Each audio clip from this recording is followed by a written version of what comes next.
ஸ்ரீ குருப்யோ நமஹ. பகவத்கீதை 2வது அத்தியாயம் 65வது ஸ்லோகம். பிரசாதே சர்வ துக்கானாம் ஹானிரஸ்யோபஜாயதே பிரசன்ன சேதசோ ஹ்யாஷு புத்தி பர்யவதிஷ்டதே.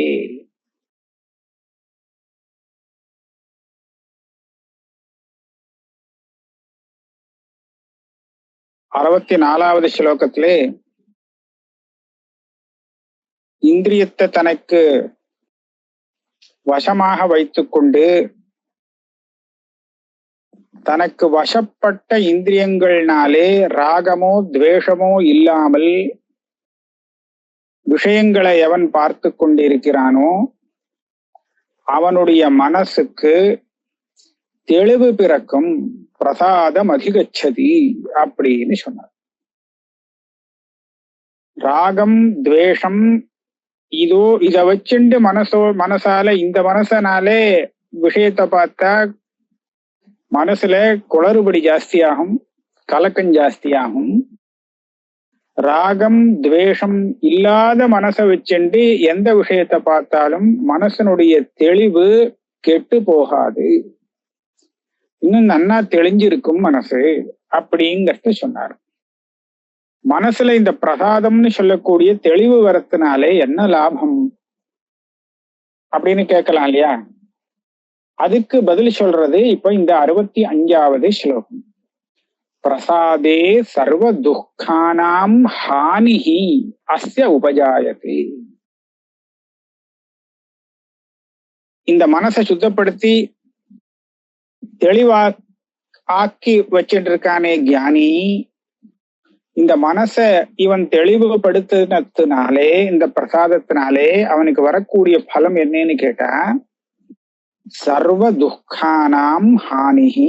இவன் மனசுல தெளிவு பிறந்தாச்சுன்னு சொன்னா மனசுல எந்த துக்கமும் இருக்காது. எத்தனை துக்கம் இருந்ததோ எல்லா துக்கமும் விநாசத்தை அடைந்துவிடும். இது போராதா பலம்? மனசு தெளிவா இருந்தது அப்படின்னு சொன்னா அந்த தெளிவான மனசுல துக்கமே இருக்காது. இதுதான் பலம். அஸ்யங்கிறதுக்கு பாஷ்யக்கார அர்த்தம் எழுதியிருக்கார். யதேஹே அப்படின்னு சொன்னா ஒரு சுவாமி எத்தனை பிரயத்தனம் பண்ணிட்டு இருக்கானே சமாதிக்காக, அந்த தியானத்துக்காக பிரயத்தனம் பண்ணிட்டு இருக்கக்கூடிய அந்த யதி இருக்கானே, இவனுக்கு எந்த துக்கமுமே அவனுடைய மனசுல இருக்காது. அந்த மனசு தெளிந்து விட்டால் அப்படின்னு சொல்ல. அது மாத்திரம் இல்லை, இன்னொரு பலம். பிரசன்ன சேதசோ ஹ்யாஷு புத்திஹி பர்யவதிஷ்டதே. பிரசன்ன சேதசா புத்திஹி, தெளிவான மனதை கொண்ட அந்த யதியுடைய புத்தியானது பர்யவதிஷ்டதே.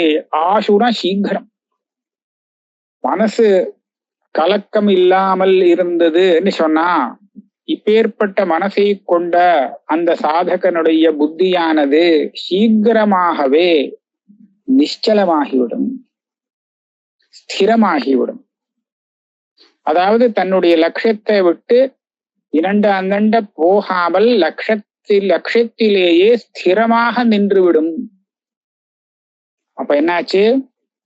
இந்திரியங்களை பாக்கிய விஷயங்கள்லேருந்து கட்டுப்படுத்துறதுன்னு ஆரம்பிச்சு ராகத்வேஷம் இல்லாமல் இந்திரியங்களை கொண்டு விஷயத்தை பார்ப்பது அப்படின்னு ஆரம்பிச்சு இதனால மனசுக்கு ஒரு தெளிவு பிறக்கும் அப்படின்னு சொல்லி மனசுல தெளிவு பிறந்ததுனாலே இவனுக்கு சர்வ துக்க நிவர்த்தி அப்படின்னு பலத்தை சொல்லி, அது மாத்திரமில்லை இவனுடைய புத்தியானது இப்போது அந்த ஆத்ம தத்துவம் இருக்கே அந்த ஸ்வரூபத்திலே ஸ்திரமாக இருக்கும். சீக்கிரமாவே ஸ்திரமாயிடும், நிச்சலமாயிடும். இவ்வளவு பெரிய பலத்தை சொன்னான். இதெல்லாம் எதுக்கு பலம்? இவன் தத்துவ ஞானம் வரை கொண்டு போய் விடுறதுக்கு நம்மளுடைய இந்திரியங்களை கட்டுப்படுத்தி வைக்கிறதுங்கிறது இருக்கே, நிகிரகம் பண்ணி வைக்கிறது, இதுதான் அது எல்லாத்துக்கும் சாதனமாக இருக்கு. அதனால இப்படி இருக்கிறதுனாலே இவன் கிருதகிருத்தியன் ஆகிறான். ஆகையாலே நம்ம என்ன பண்ணணும், ராகத்வேஷ வியுக்தைஹி இந்திரியைஹி சாஸ்திர அவிருத்தேஷு அவர்ஜனீயேஷு யுக்தா சமாச்சரேதிதி வாக்கியார்த்தன்னு பாஷ்யக்காரர் இங்க போட்டார். ஆகையாலே இப்படி இருக்கிறதுனாலே புத்திசாலியா இருக்கிற நம்ம என்ன பண்ணணும், ராகமும் துவேஷமும் இல்லாத மனசோடு இந்திரியங்கள்னாலே சாஸ்திரத்துக்கு விரோதம் இல்லாத விஷயங்கள்ல, அந்த விஷயங்கள்லயும் சாஸ்திரத்துக்கு விரோதம் இல்லைன்னு சொல்லி எல்லா விஷயத்தையும் எழுத்து போட்டுக்க வேண்டிய அவசியம் இல்லை. அவர்ஜனீயேஷு விஷயேஷுன்னு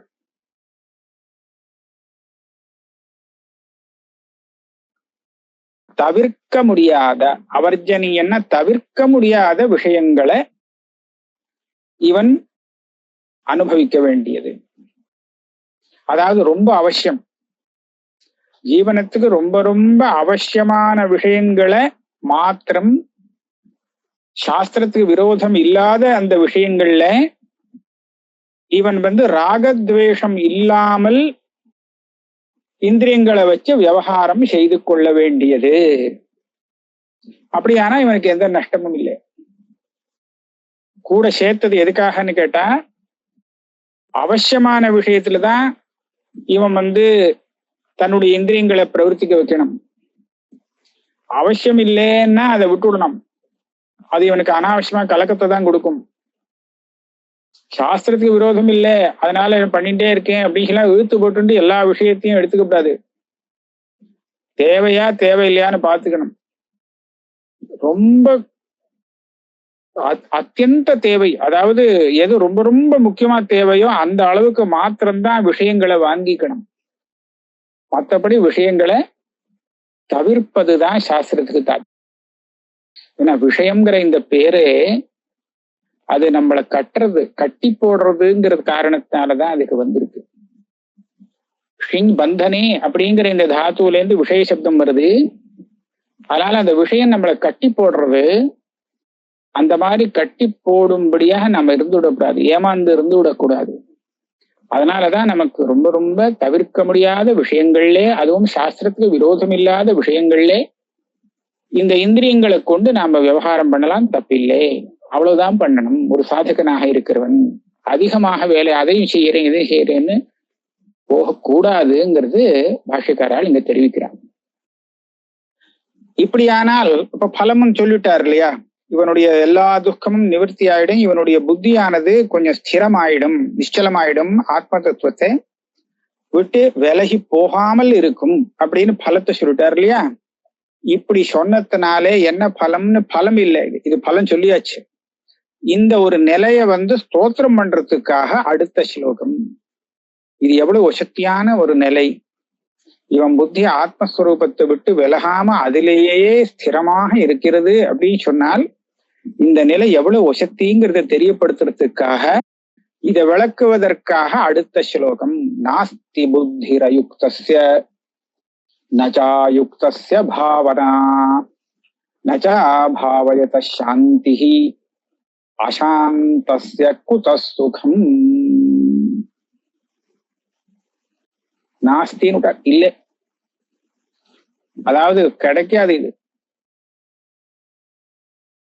அயுக்தஸ்ய நாஸ்தி புத்திஹி அயுக்தஸ்ய, அயுக்தஸ்ய புத்திஹி நாஸ்தி.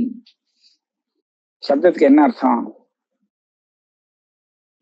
எவனுடைய அந்தःகரணம் மனசானது ஆத்மாவிலேயே ஸ்திரமாக நிற்கவில்லையோ அவன் அயுக்தன் சொல்லப்படுறான். அப்படி இருக்கிறவனுக்கு, அதாவது சஞ்சலம், ஆத்மாவில நிக்க மாட்டேங்கிறது அவனுடைய புத்தி, அப்பேற்பட்டவனுக்கு புத்தியே இல்லைன்னு. என்ன புத்தி இல்ல? ஆத்ம ஞானம் பிறக்காது. புத்தி கலக்கமாக இருந்தது, இங்க ஓடுறது அங்க ஓடுறது, இதை சிந்தனை பண்றது அதை சிந்தனை பண்றது, அப்படியே இருந்ததுன்னா அவனுக்கு அந்த புத்தியில ஆத்ம ஞானம் ஏறாது.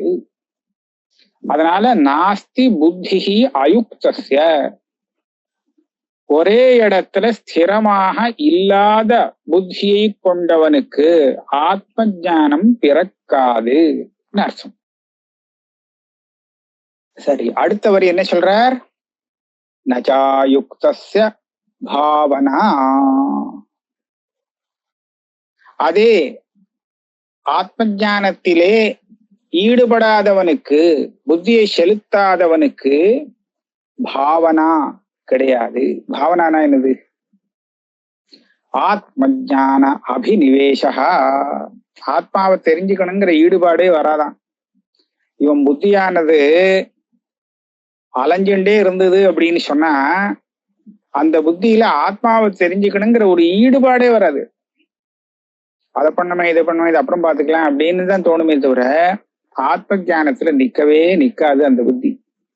அதான் ஆத்ம ஞான அபினிவேசம் வராதுன்னு. நச்சா யுக்தஸ்ய பாவனா நச்சா பாவயத சாந்திஹி, ஆத்ம ஞானத்தை தெரிஞ்சுக்கணுங்கிற ஒரு ஈடுபாடு வராத அந்த புத்தியில சாந்தி கிடைக்காது, சாந்தி இருக்காது. ஆக சாந்தி வரணும் அப்படின்னு சொன்னா ஆத்ம ஞானத்தை சம்பாதிக்கிறதுக்கு இவன் ஈடுபட வேண்டும், தன்னுடைய மனசை அதிலே செலுத்த வேண்டும். அப்பதான் கொஞ்சமாவது சாந்தி வரும். இல்லே நான் அதை பண்றேன் இதை பண்றேன்னு அனாத்ம விஷயத்திலேயே இவனுடைய புத்தி ஓடிக்கொண்டிருந்தால் அவனுக்கு சாந்தி கிடையாது. ஏன்னா அந்த விஷயம் அதனுடைய சுவாவம் அப்படி, விஷயமே அப்படிதான். அது நம்மளை சாந்தப்படுத்துறதுக்காக வந்தது கிடையாது. சுவாமி சிருஷ்டி பண்ணி கொடுத்துருக்காரு எதுக்காகன்னு சொன்னா மனசை சாந்தப்படுத்துறதுக்காகன்னு நினைச்சுக்க கூடாது. அதுக்காக இதெல்லாம் சிருஷ்டி பண்ணல. இதுல இருந்து நீ ஜாகிரதையா இருக்க பழகிக்கோங்கிறதுக்காக அவர் உனக்கு உபதேசம் பண்ணுவரே தவிர சிருஷ்டி பண்ணினது என்னமோ அதுக்காக இல்லை. ஆகையாலே இவன் புத்திசாலியா இருந்துட்டு விஷயத்திலிருந்து விலகி இருந்தானே ஆனால் இவனுக்கு சாந்தி கிடைக்கிறதுக்கு வழி உண்டு. சரி, இப்ப சாந்தி சாந்திங்கிற இடையே மனசு சாந்தமாகணும்னு என்ன அவசியம் அப்படின்னு கேட்டா, அசாந்தஸ்ய குத சுகம், மனசுல சமம் இல்லை, சாந்தி இல்லைன்னு சொன்னால் எப்படி சௌக்கியம் வரும்?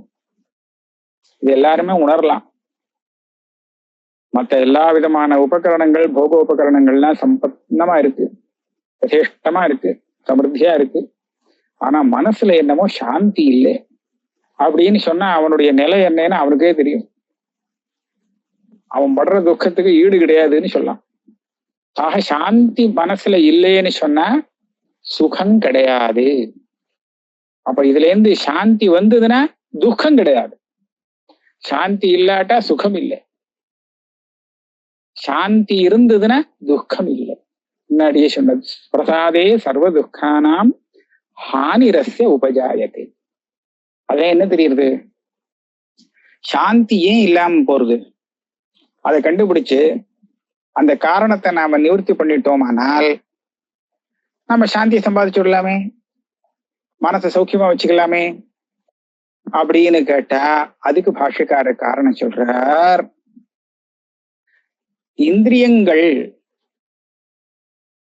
விஷயங்களை அதை பார்க்கணும் இதை கேட்கணும் அப்படின்னு விஷயங்கள்ல ஒரு திருஷ்ணா ஆசையோடு இருப்பது இருக்கே, அதுதான் மனசையும் புத்தியையும் சாந்தி இல்லாமல் ஆக்கக்கூடிய காரணம்.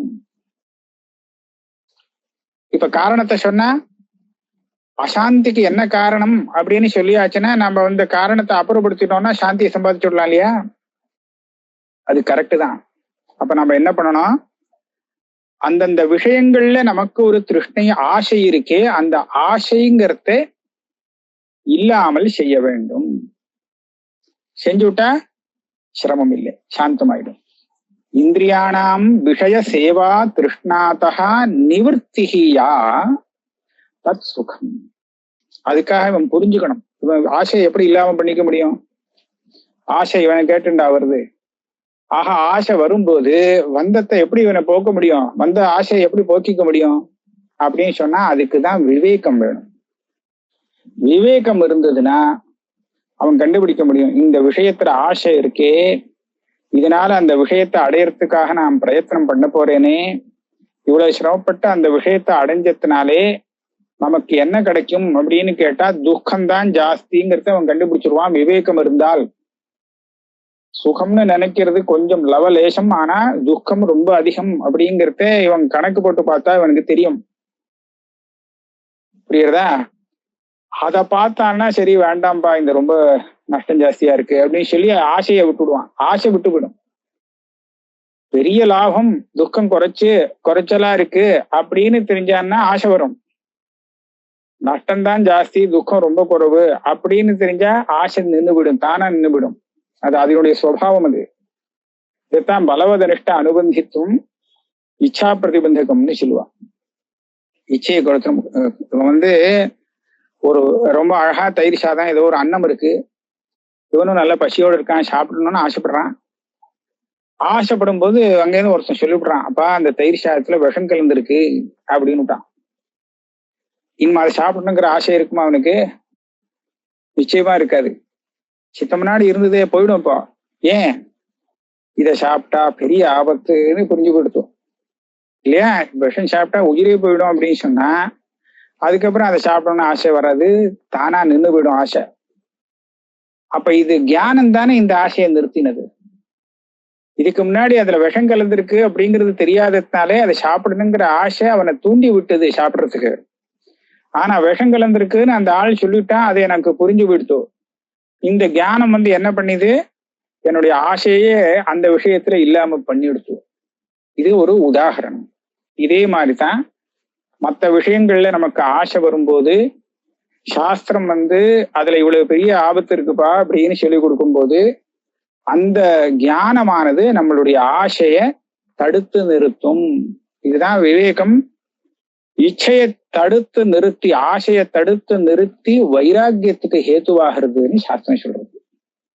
ஆகையாலே அந்த ஆசையை நிறுத்தி வைராக்கியத்தோட நாம லோக விவகாரத்தை பண்ணினோமே ஆனால் அந்த புத்திங்கிறது தெளிவாக இருக்கும், சாந்தமாக இருக்கும். அதனால ஒரு துக்கம் கூட இருக்காது, சௌக்கியமா இருக்கும். ஆசை வர வர துக்கம்தான் ஜாஸ்தி. மனசுல ஆசை வந்தால் துக்கம்னு தீர்மானம் பண்ணிக்க வேண்டியது. இதைத்தான் இங்க சொல்றார். பாஷகாரர் சொல்லிட்டார், ஆசை இருந்தா சூண்டு கூட சுகம் வராதுன்ட்டு. கிருஷ்ணாயாம் சத்யாம் சுகசிய கந்த மாத்திரம் அப்படி நகி உபபத்தியத்தே. இவனுக்கு ஆசை மாத்திரம் ஒண்ணு பாக்கி இருக்கு, இது ஒரு ஆசை இருக்கு அப்படின்னு சொன்னா சுகமே கிடையாதுன்ட்டு. மேல போவோம். இந்திரியாணாம் ஹி சரதாம் யன் மனோ நுவிதீயதே ததஸ்ய ஹரதி பிரஜ்ஞாம் வாயுர் நாவமிவாம்ஹசி. இந்திரியாணாம் ஹி சரதாம் யத் மனஹ அனுவிதீயதே. நம்ம இந்திரியங்கள் எல்லாம் விஷயத்துக்கு போக விடாம கட்டுப்படுத்தணும்னு ஆரம்பத்துல ஏதோ சொன்னார். அப்புறம் சொன்னார், ராகம் துவேஷம் இதெல்லாம் இல்லாம இந்திரியங்கள் விஷயத்துக்கு போனாலும் நமக்கு ஒன்றும் ஆபத்து இல்லை. ராகத்வேஷ வியுக்தைஸ்து விஷயான் இந்திரியை சரன் அப்படின்னு சொன்னார். அதுக்குதான் இப்ப உபபத்தி சொல்றார். இந்திரியங்கள் விஷயத்துல சஞ்சாரம் பண்ணலாம், ஆனா அது எப்ப நமக்கு ஆபத்தா முடியுறது தெரியுமா? அந்த இந்திரியங்களோடு நம்ம மனசும் சேர்ந்து அந்த விஷயத்துக்கு போயிடுச்சுன்னு வச்சுக்கோங்களேன். அனுவிதீயத்தே. இந்திரிய விஷயங்கள்ல இது ஆசையோடு மனசும் சேர்ந்து பிரவர்த்திச்சு கொடுத்து அப்படின்னு சொன்னால் அப்போ அது அந்த இந்திரியங்களை அந்த மனசை கொண்ட அந்த சாதகனுக்கு என்னவாக அமையறதுன்னு சொன்னா இவருடைய புத்திய கலக்கி நாசம் பண்ணக்கூடியதாக அமைஞ்சு விடுறது. மனசுல ஆசையை வச்சுண்டு அல்லது ஆசையுள்ள அந்த மனசானது இந்திரியங்கள் போன விஷயத்தோடு இந்திரியங்களோடு சேர்ந்து சம்பந்தப்பட்டு கொடுத்து அப்படின்னு சொன்னால் அப்ப இவனுடைய புத்தி கலங்கி போயிடும். அதுதான் பெரிய காரணம். இந்திரியாணாம் ஹி சரதாம் யத் மனஹ அனுவிதீயதே. அந்த மனசு சேர்ந்து விஷயத்துக்கு போய் சேர்ந்து விடுறதே அதுதான் பெரிய ஆபத்து. தத் அஸ்ய ஹரதி பிரஜ்ஞாம். இவனுடைய நல்ல விவேக புத்தி ஆத்ம புத்தி எல்லாம் அது நாசம் பண்ணி விட்டு விடுறது. அதுக்கு ஒரு திருஷ்டாந்தம் அழகா கொடுக்கிறார். வாயுகு நாவமிவாம்பசி. ஒரு படகுல ஜலத்துல சஞ்சாரம் பண்ணணுங்கிறதுக்காக சில பேர் போறான்னு வச்சுப்போம். இந்த படகுல ஏறி அவன் சஞ்சாரம் பண்ணிட்டு இருக்கான். கப்பல்ல ஏறி சமுத்திரத்துல சஞ்சாரம் பண்றான்னு வச்சுப்போமே. ஏதோ அங்க அக்கறையோ இங்கேயோ வேற ஏதோ ஒரு இடத்துக்கு போனோம், தீவுக்கு. இப்ப போயிட்டு இருக்கிற வழியில பெரிய புயல் அடிச்சதுன்னா என்ன பண்ணும்? புயல் படிச்சுன்னா ரெண்டு உண்டு. ஒன்னா அந்த கப்பல் மூழ்கி போகும், இல்ல திசை திரும்பி வேற இடத்துக்கு போயிடும். அது காத்தடிக்கிற பக்கம் ஓடி போயிடும். அது போக வேண்டிய மார்க்கத்திலேருந்து விலகி எங்கேயோ கொண்டு போய் சேர்த்து விட்டுடும் அந்த புயல் காத்து, இல்லையா? இதே மாதிரி தான் இங்கேயும் நடக்கிறது. விஷயத்தோடு இந்திரியங்கள் சேரும் போது அந்த மனசு ஆசையுள்ள மனசாக இருந்துட்டு கூடவே அந்த விஷயங்களோடு சம்பந்தப்பட்டால் அந்த புயல் என்ன பண்றது? இதுவே ஒரு புயல். இது என்ன செய்யறதுன்னு கேட்டா, இவனுடைய புத்திய இவன் ஒரு மார்க்கத்துல செலுத்திட்டு இருக்கானே, ஆத்ம தியானம் வரணும் அப்படிங்கிறதுக்காக அந்த மார்க்கத்துல செலுத்திட்டு இருக்கானே, அந்த மார்க்கத்திலேந்து விலக்கி விஷய மார்க்கத்துல கொண்டு போய் சேர்த்து விடுறது. அந்த பொஷக்காத்து கப்பலுடைய மார்க்கத்திலேருந்து விலக்கி எங்கேயோ கொண்டு போய் தள்ளி விடுறது. அதே மாதிரி ஆத்ம தியானத்துக்கு உண்டான மார்க்கத்திலேருந்து விலக்கி இவனுடைய புத்திய விஷயத்துல கொண்டு போய் சேர்த்து விட்டு விடுறது. ஆகையால் இது மிகவும் ஆபத்தானது. அதனால நம்ம என்ன பண்ணணும்? அந்த மாதிரி ஒரு சந்தர்ப்பத்துக்கு இடம் கொடுக்க கூடாது. விவேகத்தோடு மனசை ஜாக்கிரதையாக கட்டுப்படுத்தி வைத்துக் கொள்ள வேண்டும். இப்ப இந்த ரெண்டு பிரகரணத்திலையும் நம்ம மனசையும் இந்திரியங்களையும் கட்டுப்படுத்தி வைக்கணும் சாதகனாக இருக்கிறவன், அப்படிங்கிறது தான் விஷயம்.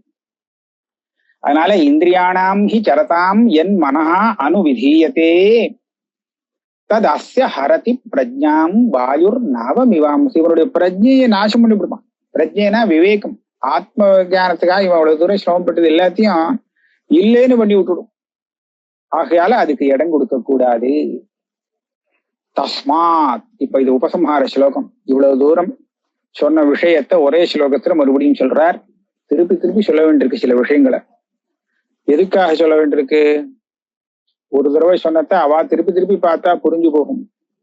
ஆனா சொல்றவாளே அதை திருப்பி திருப்பி சொல்லணுமா அப்படின்னு கேட்டா சொல்ல வேண்டியிருக்கு. ஏன்னா அதுல தாத்பரியம் இருக்குன்னு புரிய வைக்கிறதுக்காக. இதுக்கு அழகான உதாரணம் சொல்லுவான். மகர்ஷி யாஸ்கர் சொல்றார்,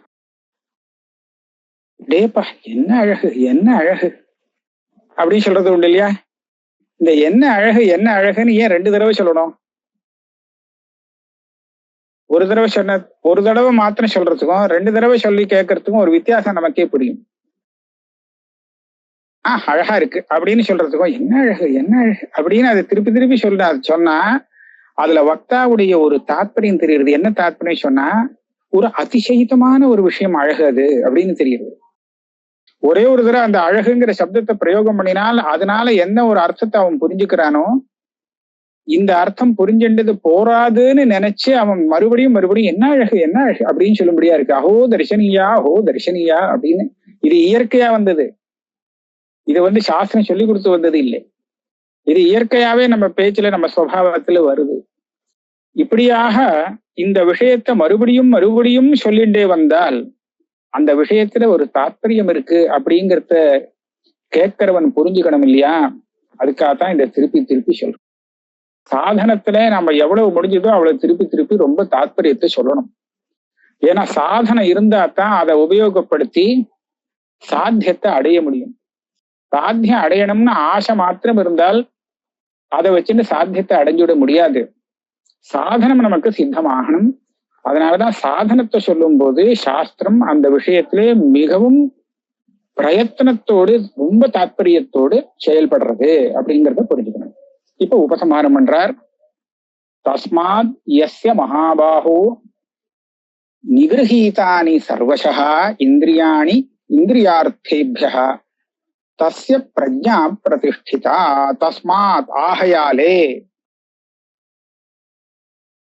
ஆக இந்திரிய நிகிரகம் இல்லாம இருந்தான்னா இவன் பெரிய ஆபத்துல வருவான். ஆபத்துனா என்ன, இவனுக்கும் ஆத்ம ஞானத்துக்கும் சம்பந்தமே இருக்காது, இவன் மோட்ச மார்க்கத்துல வரதுக்கு லாயக்கு இல்லை அப்படிங்கிறது எல்லாம் சொன்னதுனாலே என்ன பண்ணணும்னா, எஸ்ய எந்த சாதகனுக்கு இந்திரியாணி இந்திரியார்த்தேபியா சர்வசா நிகிரஹீதானி, எந்த சாதகனுக்கு அந்த இந்திரியங்கள் இந்திரிய விஷயங்களில் இருந்து விலகி வசப்பட்டு நிகிரஹீதமாக இருக்கிறதோ, அவன் சொன்னத்தை கேட்கும்படியாக இருக்கோ,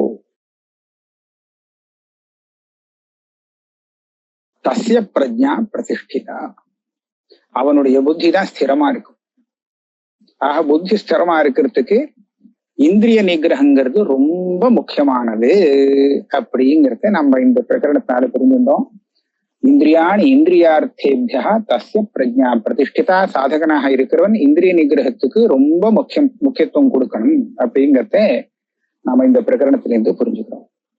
இந்த இந்திரிய நிகிரகத்தினாலே இவனுக்கு மேலும் மேலும் ஸ்ரேயஸ் வரும். இவனுடைய புத்தியானது கலக்கம் இல்லாமல் சுத்தமாக இருக்கிறது. ஆத்ம விஷயத்திலே அது ஸ்திரமாகிறது.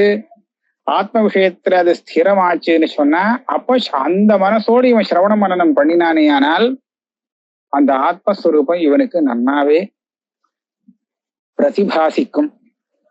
கண்ணாடியில முகத்தை பார்க்கிற மாதிரி தன்னுடைய முகம் எப்படி இருக்கு அப்படிங்கிறத கண்ணாடி இல்லாம ஒருத்தனாலையும் பார்க்க முடியாது. நம் முகம் அழகா இருக்கா எப்படி இருக்குங்கிறது தெரிஞ்சுக்கிறதுக்கு நிச்சயமா ஒரு கண்ணாடி தேவைப்படும்.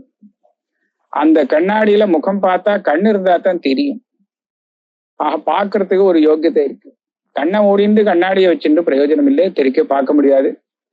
ஆகையாலே ஆத்மஸ்வரூபத்தை நம்மளுடைய மனசு நமக்கு காண்பிச்சு கொடுக்கணும், அதுல நாம பார்க்கணும் அப்படின்னு சொன்னால் அந்த புத்தியும் மனசும் நமக்கு பரமசுத்தமாக அந்த ஆத்மா பிரதிபலிக்கிறதுக்கு அது தெரியறதுக்கு யோக்கியமாக இருக்கணுங்கிறது தான் இந்த இந்திரிய நிகிரகம் நமக்கு காண்பிக்கிறது. ஆக இதனாலே யோக்கியத்தை அடைஞ்சு அந்த புத்தியானது சீக்கிரமாகவே ஆத்ம தத்துவ ஞானத்தை அடைஞ்சு அந்த ஆத்ம ஞானத்தினாலே அவன் ஒரு ஸ்தித பிரஜன் ஜீவன் முக்தனாக ஆகிறான். அந்த ஸ்திர பிரஜன் எதை பார்க்கிறான் அப்படிங்கிறத 69வது ஸ்லோகம் சொல்லும். இதை அடுத்த கிளாஸ்ல பார்க்கலாம்.